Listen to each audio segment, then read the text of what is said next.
Dijiste buenas tardes, ¿verdad? Estoy todavía confundido con el tiempo por el viaje, pero es un placer estar visitando otra vez a Colombia y quisiera entonces tratar de mantenerme en los 20 minutos, hablar del tema del uso del BNP, explicar qué es el BNP y en qué fracciones podemos utilizar el BNP en el tratamiento de pacientes con falla cardíaca. Entonces empezamos con un slide para demostrar que ya empecé a cambiar.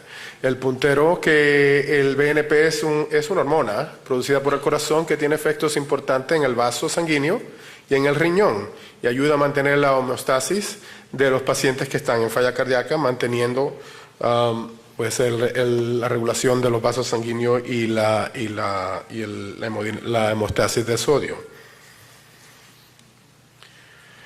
El BNP, esta laminilla es complicada, simplemente quiero darle la información de que podemos medir o el BNP como tal, la hormona activa, o la fracción, lo que le dicen la fracción N-terminal del ProBNP. Las dos se pueden medir, esta obviamente se mantiene más tiempo en la sangre. Y las dos, obviamente, están, el mecanismo principal del paciente que genera el aumento en el BNP en la sangre es el aumento en el estrés de la pared ventricular. O sea que es importante saber cuál es el mecanismo principal que conlleva a estos pacientes generar niveles altos de la hormona en la sangre. Y también es importante entender que la hormona se destruye una vez ya está activa por varios mecanismos, la endopeptidasa neutral o por un receptor que destruye la hormona. Entonces estos mecanismos pueden estar alterados y afectar los niveles del BNP en la sangre, dependiendo de la etapa de falla cardíaca. Entonces, en este caso, vamos a discutir una paciente de 68 años de edad, fumadora, que se presenta a la sala de urgencias con disnea progresiva por las últimas 2 semanas. No tiene fiebre, no ha estado tosiendo, no ha estado produciendo ningún tipo de esputo. Y la presión arterial está un poco elevada, tiene un poco de congestión venosa, como pueden ver. El examen cardiovascular es normal y tiene un poco de edema periférica. El electrocardiograma no enseña ningún cambio agudo, la paciente está en ritmo sinusal. La placa de pecho sugiere un poco de congestión, pero no hay aumento en la dimensión del corazón. Y los laboratorios son todos normales. No hay proteinuria, no tiene elevación de las enzimas hepáticas y la función renal está normal. Entonces, si uno tiene la habilidad de hacer un ecocardiograma, pues puede un poco definir si hay una contribución de la disfunción ventricular en el cuadro clínico que el paciente presenta. Pero en muchos sitios uno no puede obtener eso. Entonces uno obtiene un valor de NT-proBNP, que es lo que medimos nosotros, y el valor está elevado. Entonces, ¿qué sugiere un valor elevado de NT-proBNP en un paciente con el cuadro clínico? Eso me lleva a la primera parte de nuestra práctica, que es hablar del diagnóstico. ¿Cómo ayuda el BNP a hacer un diagnóstico en un paciente que se presenta con un cuadro clínico que sugiere que puede haber disfunción ventricular y falla cardíaca, pero que no es obvio cuando uno ve al paciente? Esa información, en verdad, el interés en utilizar el BNP como una hormona para medir tantos cambios cardiovasculares en pacientes que se presentan en sala de urgencia, nota que los pacientes que desarrollan enfermedad cardiovascular tienen niveles de BNP altos. Esa fue la primera observación. La habilidad de medir el BNP de una manera corta, con varios mecanismos que puede darte un resultado en 15 minutos, también ayuda a hacer esto una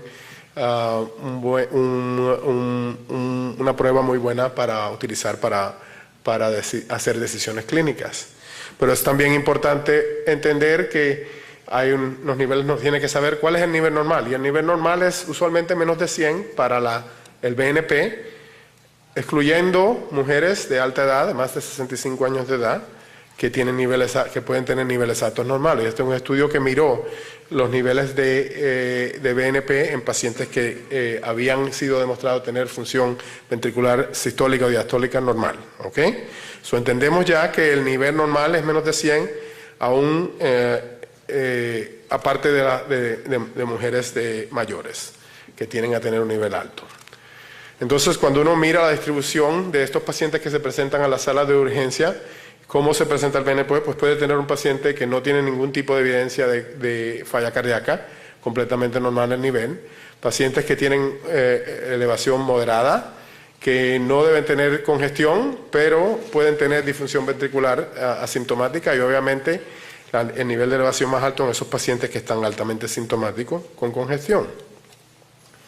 Y no importa si la congestión es relacionada a disfunción ventricular sistólica o diastólica, te da un nivel igual de elevación de BNP. ¿Por qué? Porque como ya les dije, el mecanismo principal de elevación de BNP relaciona al estrés en la pared ventricular y es igual, no importa el mecanismo. Entonces en la curva de Rock podemos ver que cuando uno ve el BNP de 100, que es el cutoff que utilizamos, te da la mejor sensitividad y especificidad del estudio para discriminar qué paciente tiene problema de congestión y cuál no. Si utilizas el ente ProBNP tienes que tener cuidado porque obviamente hay una diferencia en cuanto al número total, pero hay una correlación directa entre el BNP y el ente ProBNP y varios estudios han sugerido que la curva de Rock se ve igual y que simplemente el ente ProBNP es 9 veces más alto. ¿Por qué? Porque está más tiempo en la sangre, tiene más tiempo para ser destruido. Entonces puedes utilizar los dos, pero tienes que saber cuál es el que estás midiendo para hacer la decisión correcta. Entonces entendemos que aparte del estudio muy cómicamente acronizado BNP para Breathing Not Proper, que estudiaba pacientes que venían a la sala de urgencia con disnea, sugiere que un paciente que tiene un BNP de menos de 100 no tiene falla cardíaca. Es muy específico, muy sensible para detectar pacientes que no tienen falla cardíaca y ahí yo encuentro que es la utilidad principal de esta prueba.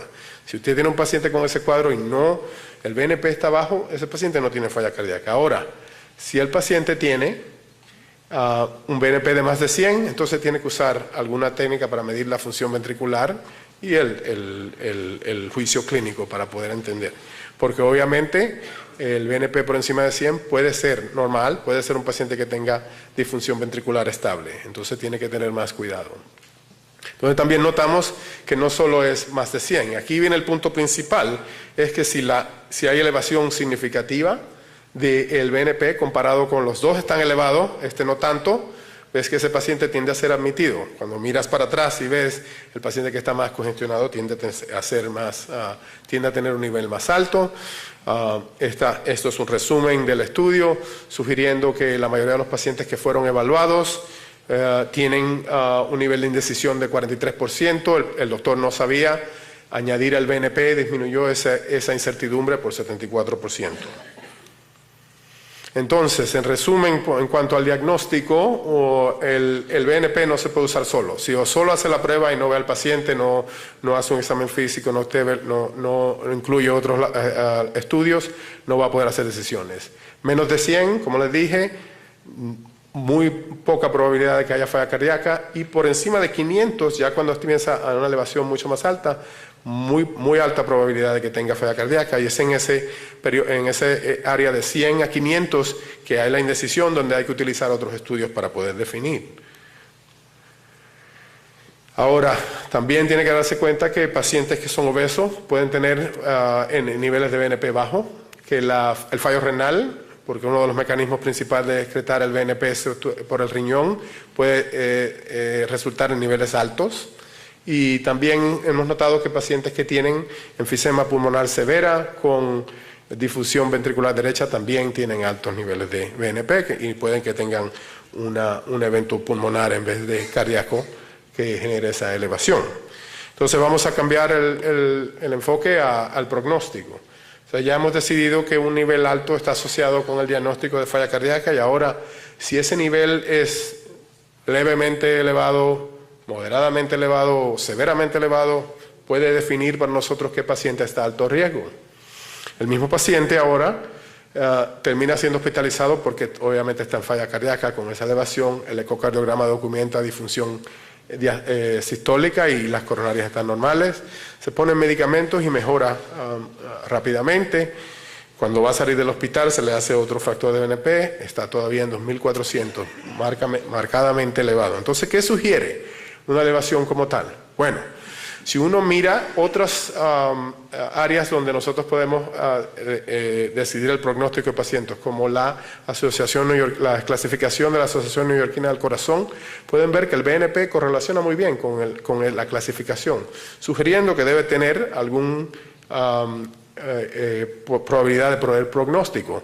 Otras áreas como la función diastólica, la función ventricular derecha y la severidad también correlacionan muy bien con el BNP, y esas son esas son información que ha sido también que genera pronóstico en pacientes con falla cardíaca.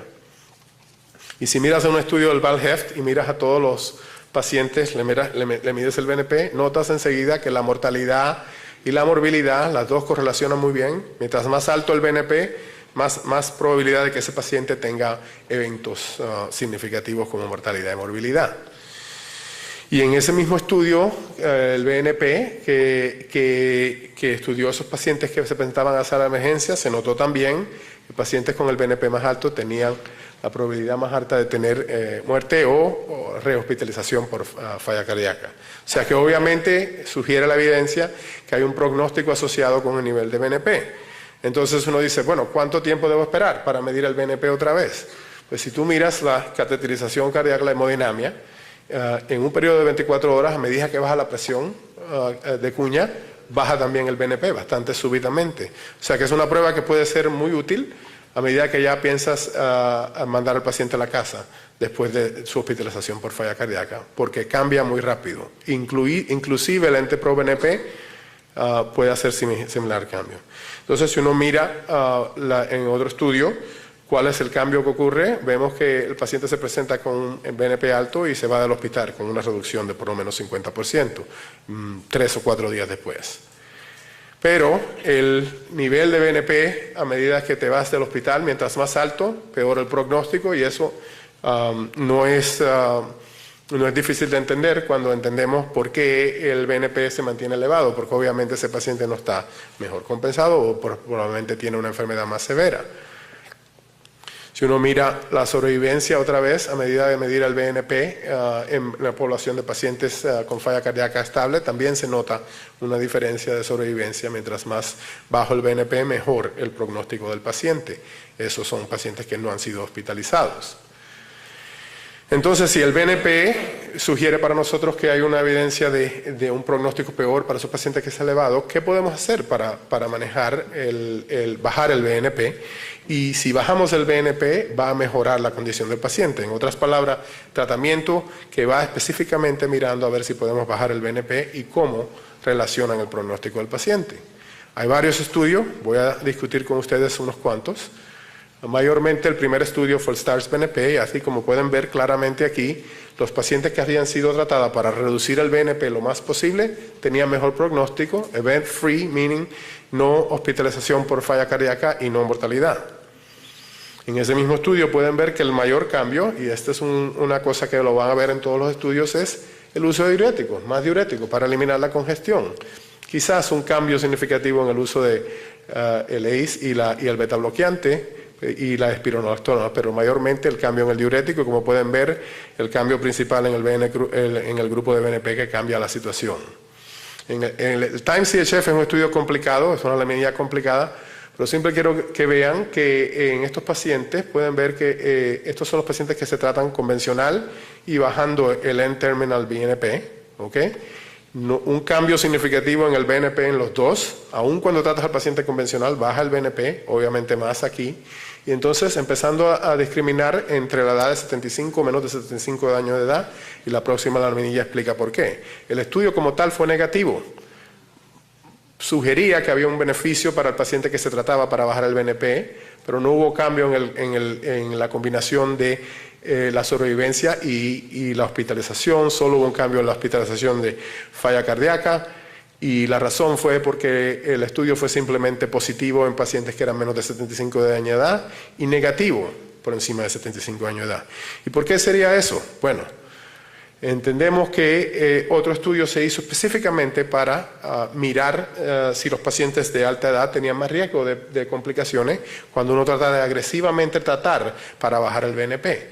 En este estudio, el PROTECT, la sobrevivencia fue mucho mejor para esos pacientes que se trataban agresivamente para bajar el NT-proBNP, no importaba la edad.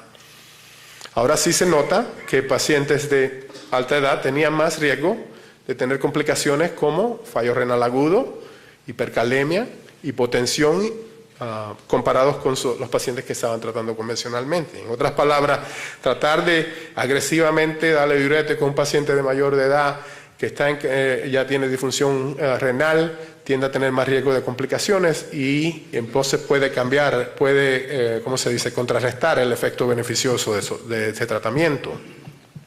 Pero como pueden ver, también se vio en este estudio, se miró específicamente, pueden haber cambios en otros factores que nosotros miramos, como la fracción de eyección o los volúmenes diastólicos. Como pueden ver, el paciente que se trata con NT-proBNP tiende a tener remodelación del ventrículo izquierdo. Y en resumen, los valores de BNP al final de una hospitalización sugieren pronósticos, también sugieren pronósticos medidos en la oficina, porque niveles muy altos están asociados con un pronóstico pobre. Los pacientes que se puede tratar para disminuir ese BNP, aun cuando se sientan un poco mejor, tiende a ser una terapia efectiva, pero utilizando cautelosamente estudios clínicos en la función renal y el nivel de perfusión del paciente para asegurar de que no tengamos complicaciones con la terapia. Y eso es todo lo que tenía que decir. Muchas gracias. Doctor, muchísimas gracias. El BNP y en qué fracciones podemos utilizar el BNP en el tratamiento de pacientes con falla cardíaca. Entonces empezamos con un slide para demostrar que ya empecé a cambiar. El puntero, que el BNP es una hormona producida por el corazón que tiene efectos importantes en el vaso sanguíneo y en el riñón y ayuda a mantener la homeostasis de los pacientes que están en falla cardíaca, manteniendo la regulación de los vasos sanguíneos y la hemostasis de sodio.